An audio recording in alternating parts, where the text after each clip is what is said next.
Hello everyone, welcome to Gur Academy. I am Gurjeet Kaur. Now I am here again with one of the important topic, that is revolt of 1857. So students, today I am here with first episode of 1857 revolt, and its name is 1857's revolt and its causes.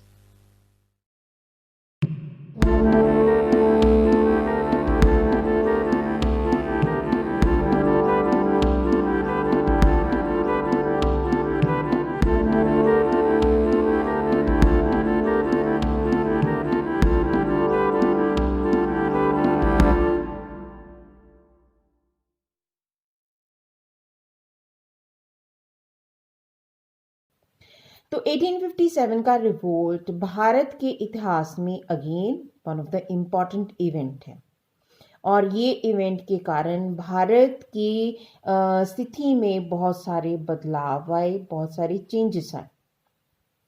तो वो हम 1857 के revolt में पढ़ेंगे। तो इससे पहले हम मिडिवल हिस्ट्री पढ़ते हैं, एंशियंट हिस्ट्री पढ़ते हैं। ये जो 1857 का रिवोल्ट है, ये मॉडर्न हिस्ट्री का इम्पॉर्टेंट पार्ट है। जब हम तीनों हिस्ट्री के पार्ट्स को लेते हैं तो हम देखते हैं कि हमारे देश में बहुत सारे इन्वेडर्स आए थे, और उन इन्वेडर्स को हमने किसी का इतना विरोध नहीं किया जितना हमने ब्रिटिशर्स का किया, और उनको अपने देश से निकाल दिया। उसका कारण क्या था? एक तो ब्रिटिशर्स ने भारत में आकर एक पॉलिसी डिवाइड एंड रूल को फॉलो किया, that is not good for us. The second thing जो उन्होंने हमारे देश में फॉलो की, that is discrimination. Discrimination on the हम ये कह सकते हैं कि कास्ट के आधार पर, क्रीड के आधार पर भारतीयों के साथ जो है भिन्न भेद किया गया, डिफ्रेंशिएट किया गया। दैट्स वाई जो है 1857 का रिवोल्ट हुआ था। अब 18 हम तीन डेट्स को ले लेते हैं। एक है 1757, एक है 1857, एक है 1947। तो आप इनमें तीनों में थोड़ी सी कंपैरिजन हम कर सकते हैं, थोड़ी सी सिमिलरिटी है। कैसे? अब 1757 जो है वो प्लासी की बैटल हुई थी। अब भारतीयों को लगता था कि 100 ईयर्स हो चुके हैं बैटल ऑफ प्लासी, तो हमारे देश में कुछ ना कुछ चेंजेस अब होंगी। तो 1857 का रिवोल्ट इसके कारण। देन उसके बाद 1947 के नियर में भी हमने विद्रोह करना शुरू किया, विरोध करना शुरू किया ब्रिटिश के डिस्क्रिमिनेटिव रूल का। तो इसके कारण जो है हम मानते हैं कि 1857 का रिवोल्ट इंपॉर्टेंट इवेंट था, और भारत में इससे बहुत सारे पॉजिटिव चेंजेस आए थे। तो सबसे पहले हम इसके कॉजेज जान लेते हैं। कॉजेज में जब भी हम हिस्ट्री में कोई घटना पढ़ते हैं तो उसके हम वैसे भी कोई चीज़ ले लें, अपनी पर्सनल लाइफ को भी ले लें, कुछ भी होता है तो उसके पीछे कारण तो होते ही हैं। तो वो एक कारण नहीं होता है, there are many more causes. तो मेनी मोर कॉजेज में कुछ कॉजेज इतने इंपॉर्टेंट नहीं होते हैं जो सीधे असर नहीं डालते हैं, जो लॉन्ग टर्म इफेक्ट डालते हैं। कुछ कॉजेज ऐसे होते हैं जिसके कारण एकदम वो इवेंट होती है, उसको हम इमीडिएट कॉज कहते हैं, कि एकदम वो कारण हुआ जिसके कारण जो है एक बड़ा घटनाक्रम हो गया। तो हिस्ट्री, मैंने आपको अपनी एक वीडियो व्हाट इज हिस्ट्री दी है, जिसमें मैंने आपसे बात की है कि हिस्ट्री में हमने 3W डिस्कस करते हैं। तो आप वो जाकर मेरे चैनल में जाके देख सकते हो, जिससे आपको बेसिक हिस्ट्री की इंफॉर्मेशन मिल जाएगी। अब हम चलते हैं, सबसे पहले इस वीडियो में आपके साथ डिस्कस करने जा रही हूँ पॉलिटिकल कॉजेस, वो कारण जो राजनीति के साथ या अंग्रेजों के साथ हमारे सीधे जुड़े हुए हैं। तो सबसे पहला जो कॉज है मैं लेने जा रही हूँ, that is a British policy of expansionism, अंग्रेजी राज्य विस्तार की नीति। तो आपको मैं एक वीडियो जो 1757 के प्लासी की बैटल है उसमें मैंने बताया था कि भारत में ईस्ट इंडिया कंपनी 1600 के करीब आ चुकी थी, और ये एक व्यापारिक कंपनी थी, जस्ट लाइक जैसे आज हम बात करें हमारे देश में रिलायंस एक कंपनी है। ठीक है, टाटा कंपनी है, मारुति है, दीज आर ऑल कंपनीज। सो ऐसे ही एक कंपनी के रूप में ये भारत में ट्रेड करने के लिए आए थे। मेन उद्देश्य क्या था? सिर्फ भारत में ट्रेडिंग करना और अपना इकोनॉमिक जो है प्रॉफिट लेके यहाँ से जाना। पर जब उन्होंने देखा कि भारत की स्थिति तो पॉलिटिकली कोई ज़्यादा अच्छी नहीं है, राजा आपस में लड़ी झगड़े जा रहे हैं, तो उसका इन्होंने फ़ायदा उठाया और अपने साम्राज्य का विस्तार करना शुरू कर दिया। और उसमें प्लासी की बैटल तो बहुत ही बढ़िया रही इनके लिए। बक्सर की बैटल 1764 में हुई, जिसके बाद ईस्ट इंडिया कंपनी ने बंगाल के ऊपर पूरी तरह से कब्जा कर लिया। और इसके साथ साथ वॉन हेस्टिंग्स ने बंगाल, बिहार और उड़ीसा के ऊपर कंपनी का शासन स्थापित कर दिया। मैसूर के युद्ध हुए, जिसके ऊपर मैं आप वीडियोस बना के आपको दूंगी। तो मैसूर के युद्ध हो गए, मराठों के साथ युद्ध हुए, और उसके बाद जो है अंग्रेज़ों ने ये ऐसे युद्ध करके भारत में जो है स्थिति बहुत ज़्यादा खराब कर दी, और जिसके कारण जो है बहुत सारे शासक अंग्रेज़ों के खिलाफ हुए और ये विद्रोह का एक कारण बना। The second cause is Wellesley's subsidiary system. Lord Wellesley जो भारत के गवर्नर जनरल रहे 1798 से लेके 1805 तक, उन्होंने सहायक संधि प्रणाली, सब्सिडरी सिस्टम को हम सहायक संधि सिस्टम कहते हैं, इसके द्वारा ज़्यादा से ज़्यादा देसी रियासतों में, देसी रियासतें मतलब प्रिंसली स्टेट्स, प्रिंसली स्टेट्स मतलब यहाँ पर राज्य का राज था। तो भारत में अंग्रेजों से आने पहले राज्य का राज ही था, हमारे यहाँ पर कोई डेमोक्रेसी ऐसी चीज कुछ भी नहीं थी। तो प्रिंसली स्टेट्स में अंग्रेजों ने अपनी प्रभुसत्ता स्थापित करने के लिए ये सिस्टम को फॉलो किया था। तो इस सिस्टम में होता क्या था? इस सिस्टम में ब्रिटिशर्स ने ये चीज़ देख ली थी कि भारतीय जो शासक हैं वो आपस में ही लड़ते झगड़ते रहते हैं, उनको एक दूसरे के ऊपर भरोसा नहीं है, शक की निगाह से देखते हैं, तो इसका उन्होंने यूज़ किया। उन्होंने जैसे फॉर एग्जांपल हम बात करें कि हैदराबाद है, तो हैदराबाद जो है उसको डर है कि उसका जो नेबरहुड जो भी स्टेट है उसके विरुद्ध कर देगा, अवध उसके ऊपर हमला कर देगा, तो उससे डर के कारण वो अंग्रेज़ों के पास जाते हैं और उनके साथ जो है सहायक संधि की जाती है।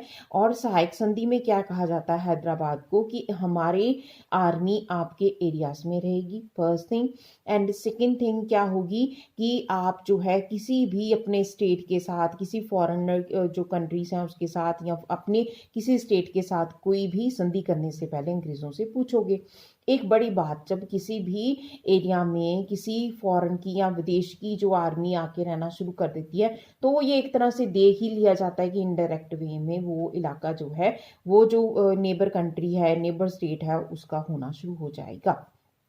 तो ऐसे करके ब्रिटिशर्स ने भारत में हैदराबाद, अवध, कर्नाटक, मैसूर, तंजौर, पेशवा और कई दूसरे मराठा सरदार अंग्रेज़ों के उन्होंने अपने अधीन कर लिए थे। इस तरह मार्क्वेस ऑफ हेस्टिंग्स ने कूटनीति और युद्ध द्वारा मराठे, पिंडारी और पठानों को भी शक्तिहीन कर दिया था। अंग्रेज़ों की राज्य छीनने की नीति भारतीयों के मन में जो है एक तरह से खटकने लगी थी, और जिसके कारण जो है ये विद्रोह का कारण बना था। Next point is unethical moves of Elbro and Harding. एल्ब्रा और हार्डिंग की अनैतिक जो मूव्स थे, चालें थी, वो भी एक कारण बनी थी। अब कहते हैं कि सिंध के अमीर कंपनी के शासन के प्रति स्वामी भगत रहे थे, पर लॉर्ड एल्ब्रा की शासनकाल के दौरान सिंध के अमीरों के विरुद्ध अंग्रेजों के द्वारा सैनिक दस्ते भेजे गए थे और सिंध को अंग्रेजी साम्राज्य में शामिल कर लिया गया था। तो ये एक तरह से अनैतिक काम था, अनएथिकल मूव्स था ब्रिटिशर्स का। तो सिंध की जीत हासिल करने के बाद चार्ल्स नेपियर कहते हैं कि we have no right to seize Sindh, yet we shall do so, and a very advantageous useful human piece of rascality it will be.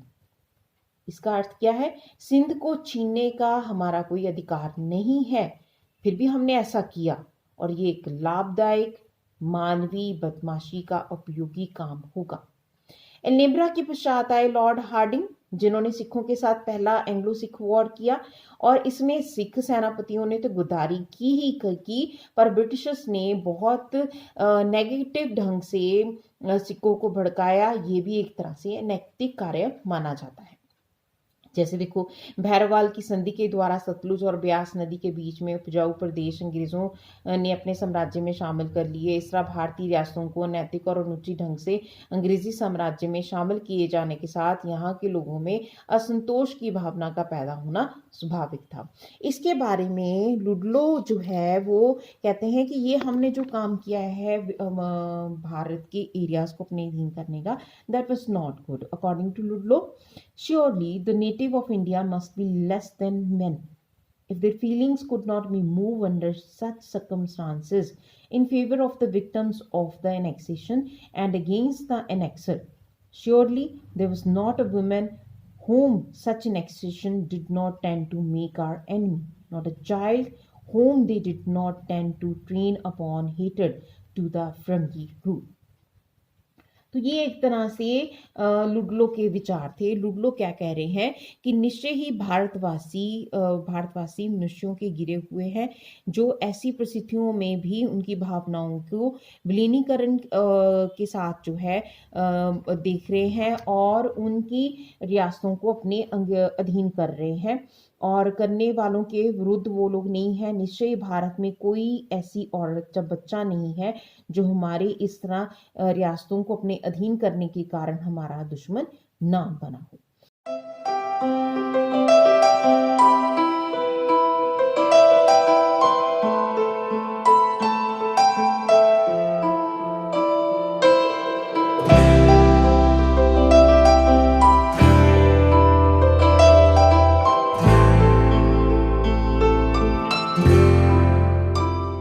Next point is Lord Dalhousie's unprincipled policies of expansionism. तो Lord Dalhousie ने भी बड़ा एक साम्राज्यवादी थे और इनके द्वारा अनुचित ढंग से भारत के कई एरियाज को अपने राज्य में शामिल किया गया। जैसे कि उन्होंने सिखों का जो युद्ध हुआ, सेकेंड एंग्लो सिख वॉर हुई 1848-49 में लड़ने के पश्चात 29 मार्च 1849 को अंग्रेजी साम्राज्य में पंजाब को कर लिया। महाराजा दिलीप सिंह को जो है 50,000 पाउंड की सालाना पेंशन देकर उनको जो है इंग्लैंड भेज दिया गया। 1852 में उन्होंने पेगू मतलब लोअर बर्मा को अपने साम्राज्य में मिलाया गया। 1856 में उन्होंने अवध के ऊपर ये दोष लगाया कि अवध के शासक अपने साम्राज्य को संभाल नहीं पा रहे हैं, तो उनको भी अपने राज्य में मिला लिया। तो इसके बारे में डॉक्टर एम.एन. दास कहते हैं कि whenever he received news of illness of any prince, he only wished his early death. He counted time for the death of Maharaja Gulab Singh of Kashmir and Mughal Emperor Bahadur Shah of Delhi. इसका अर्थ क्या है कि वो कहते हैं कि ये जो लॉर्ड डलहौजी थे ये बहुत हाईली एम्बिशियस थे, साम्राज्यवादी भावना से भरे हुए थे। जब भी इनको लगता था कि कोई भारतीय किंग बीमार हुआ है तो ये बड़ी उत्सुकता से उसकी मौत का इंतज़ार करते थे। उनके द्वारा कश्मीर के राजा गुलाब सिंह और मुगल सम्राट बहादुर शाह की मृत्यु का इंतज़ार पलों में गिना जा रहा था। तो इस तरह से हम अंदाज़ा लगा सकते हैं कि किस तरह ब्रिटिशर्स ने सिद्धांतहीन अन्यायपूर्ण नीति के कारण भारतीयों का नुकसान किया था।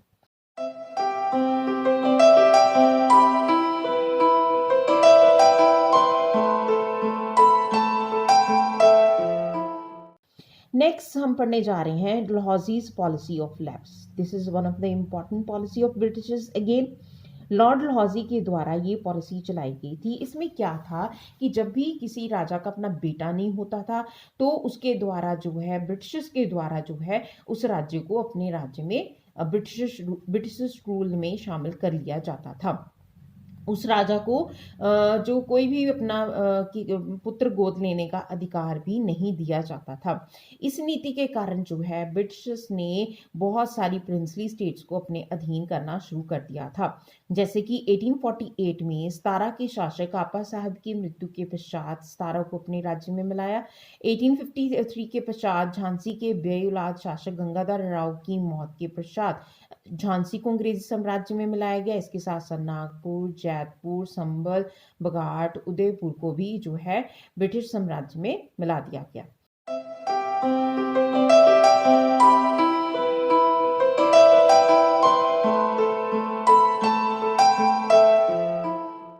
अब आता है नेक्स्ट पॉइंट हमारे पास, इनजस्टिस विद नाना साहेब। 1857 के विद्रोह का ये एक कारण था कि स्वर्गीय पेशवा बाजीराव के गोद लिए हुए बेटे नाना साहब के साथ इनजस्टिस किया गया। लॉर्ड डलहौजी ने नाना साहब की पेंशन बंद कर दी सबसे पहले, क्योंकि वह गोद लिए हुए बेटे थे और उनको वो स्वर्गीय पेशवा बाजीराव सेकंड के बेटा मानती ही नहीं थी। इसके साथ साथ उन्होंने जो बाजीराव सेकंड की 62,000 रुपीस की जो पेंशन थी, जो कि बैलेंस थी ब्रिटिशर्स की तरफ, वो भी देने से इनकार कर दिया था। और ये भी नाना साहब को नोटिस दे दिया गया था कि जब भी ब्रिटिशर्स चाहें, जो जकीन उनके पास है वो भी वह वापस ले सकते हैं। तो इसके कारण जो है अगेन नाना साहब जो है वो विरोधी हो गए थे ब्रिटिशर्स के खिलाफ। नेक्स्ट हमारा जो पॉइंट आता है, unjustified annexation of Awadh by the britishers. अब हम पहले जब 1757 की प्लासी की बैटल और 1764 की बक्सर की बैटल पड़ी थी, तो हमने अवध का नवाब जो है 1764 के बाद ब्रिटिशर्स के पॉजिटिव साइड में चला गया था। Positive side in another word वफादार ब्रिटिशर्स के हो गए थे। अब कहते हैं कि ब्रिटिशर्स ने इतनी देर ब्रिटिशर्स के वफादार रहने के पश्चात भी डलहौजी ने अवध के ऊपर ये दोष लगाया कि उनके शासक जो हैं वो राज्य को अच्छे से संभाल नहीं पा रहे हैं, और नतीजे के तौर पर जो है नवाब जो है अवध के, उनको कैद किया गया और उनको जो है कलकत्ता भेज दिया गया, और उसके पश्चात जो है अवध को ब्रिटिश रूल में मिला लिया गया। तो ये एक सिस्टम बहुत ज़्यादा अच्छा नहीं था, और जिसके कारण जो है बहुत सारे ये जो नवाब थे अवध के, उनका नाम वाजिद अली शाह था। तो दूसरे प्रिंसली स्टेट्स अब सोचने के लिए मजबूर हो गए थे कि अगर अवध जैसा स्टेट जिसने 1765 से लेके 1857 तक ब्रिटिशर्स के साथ रहा, वफादार रहा, फेथफुल रहा, उसके साथ ये हो रहा है तो हमारे साथ तो इससे भी बुरा हो सकता है। तो इसके कारण प्रिंसली स्टेट्स ब्रिटिश के खिलाफ हो गए थे। नेक्स्ट पॉइंट हमारे पास है मुगल बादशाह का अपमान, ह्यूमिलिएशन ऑफ मुगल एम्पायर। अब मुगल बादशाह अब थे बहादुर शाह, जिनकी एज बहुत ज़्यादा हो चुकी थी, बुजुर्ग हो चुके थे, और पहले तो लॉर्ड डलहौजी ने जो सम्राट का नाम कॉइन्स के ऊपर आता था उसको हटा दिया। दूसरा, लॉर्ड एलनेबरा ने बहादुर शाह को जो भेंट भेजनी होती थी, गिफ्ट्स भेजने होते थे, वो देने बंद कर दिए। देन इसके अलावा जो है बहादुर शाह की मौत के पश्चात जवा बख्त को उनका उत्तराधिकारी बनाया जाएगा, ये लॉर्ड डलहौजी ने घोषणा कर दी थी। ये देखो कितनी बुरी बात है कि एक शासक अपने उत्तराधिकारी का फैसला नहीं कर सकता, जबकि ब्रिटिशर्स उसकी घोषणा कर रहे हैं।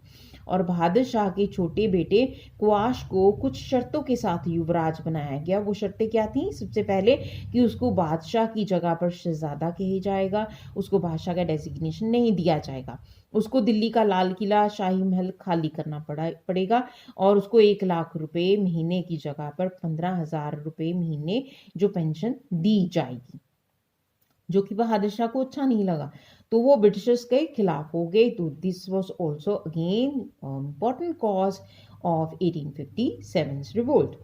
Next point is problem of unemployed soldiers. Princely states के अंग्रेजी साम्राज्य में मिलने के पश्चात बहुत बड़ी संख्या में जो रियासतों के सैनिक हैं वो बेकार हो चुके थे, उनको रोजी रोटी की समस्या आनी शुरू हो गई थी। जैसे हम देखें कि अवध ब्रिटिश रूल में शामिल कर लिया गया है, फिर उसके बाद हम देख रहे हैं कि जयपुर, जो संबलपुर, झांसी के एरिया, उनके सोल्जर्स बेकार हो चुके हैं। अब उनको अपना डर सताने लग गया था कि अब हमारा क्या होगा, हम लोग तो नौकरी से बेरोजगार हो चुके हैं। ये भी कारण बना था। नेक्स्ट है हमारे पास impact of Crimean and Afghan wars. 1841-42 में अफगानिस्तान के साथ युद्ध के पश्चात अंग्रेज़ों का बहुत नुकसान हुआ। अंग्रेज अफगान युद्ध में बुरी तरह हार गए, और कंपनी की भारतीय सेना के अनुशासन के ऊपर बुरा प्रभाव पड़ा, और इसके कारण जो है अब लोग समझने शुरू हो गए थे कि अंग्रेज़ों को हराया जा सकता है। और 1856 की क्रीमिया के युद्ध के पश्चात अंग्रेज़ों को भारी नुकसान उठाना पड़ा, और अब अंग्रेज़ों की सैनिक कमजोरी का लोगों को पता चल गया, और उन्होंने भारत से उनको निकालने की तैयारी करनी शुरू कर दी। लास्ट पॉइंट इसका है desire to get freedom from slavery. अंग्रेज़ों ने मराठों और दूसरी शक्तियों हराकर भारत की स्वतंत्रता को खत्म कर दिया था। 1806 में अंग्रेज़ों के विरुद्ध भारतीय सेनाओं ने विलौर में विद्रोह किया। शुरू में कंपनी अपने आप को मुगल सम्राट बहादुर शाह का दीवान कहती थी, परंतु जब मुगल सम्राट का शाही डेजिग्नेशन खत्म कर दिया गया तो जनता को पता चला कि कंपनी का शासन स्थापित हो चुका है, जो कि विदेशी है। भारतीय लोगों ने विदेशी शासन से मुक्त होने के लिए अंग्रेजी शासन को उखाड़ने का निश्चय किया और भारतीयों को विश्वास था कि प्लासी का युद्ध 1757 में हुआ था। 100 साल के पश्चात अब राज्य परिवर्तन जरूरी है, तो इसके कारण जो है उन्होंने ये विद्रोह किया था। तो आज के लिए पॉलिटिकल कॉजेस।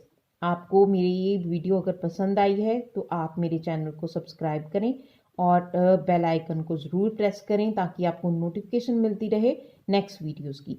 तो और वीडियोस के साथ आपको फिर मिलेंगे। All the very best. Thank you.